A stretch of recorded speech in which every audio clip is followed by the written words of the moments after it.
Bonjour et bienvenue sur Globule Radio. Le train du Mont-en-Vert est un train à crémaillère qui part de Chamonix et qui va à la mer de Glace. Aujourd'hui, j'ai interviewé l'un des responsables techniques du Mont-en-Vert. Il m'a montré le moteur du train. Je donne donc la parole à Monsieur Payot.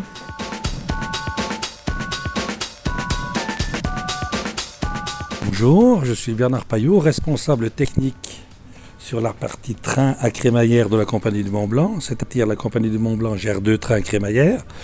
Celui du Mont-en-Vert que tu vas visiter dans un petit quart d'heure.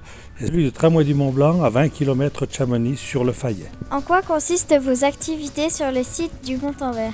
Donc sur le site du Mont-en-Vert, c'est un site touristique.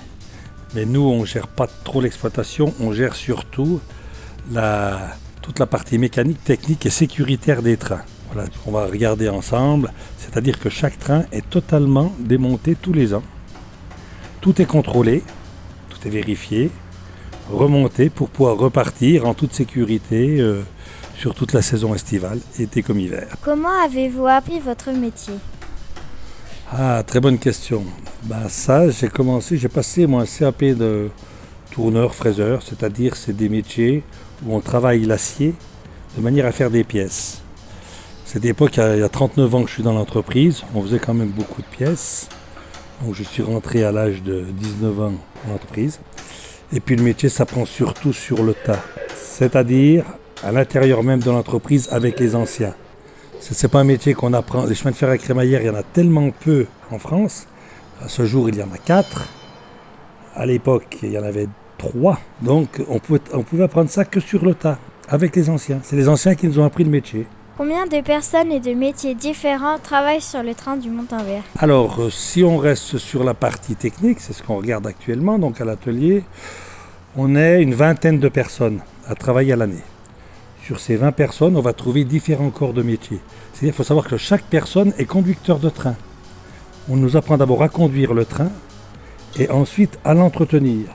Alors on va trouver des mécaniciens, bien sûr, l'électrique, effectivement, des hydrauliciens, des peintres, des carrossiers, des chaudronniers. Tout corps de métier qui touche à la mécanique, on a toujours un interlocuteur qui est prêt à réparer. Alors, ils ont déjà tous appris les bases en lycée technique. Et ensuite, sur le tas, ils ont approfondi leurs connaissances. Et on fait quand même de temps en temps des formations. Il y a des centres de formation pour se perfectionner un petit peu. Combien y a-t-il de femmes dans votre équipe ? Alors là, ça me gêne. Je ne sais pas comment dire. 0. Non, il n'y en a point. Il y a juste au tramway du Mont-Blanc où on a une dame qui conduit les trains. Je pense que ça a été une des premières femmes françaises à conduire un train à crémaillère jusqu'à 2400. Voilà. Sinon, on arrive à trouver... on a quand même des filles en chef de train.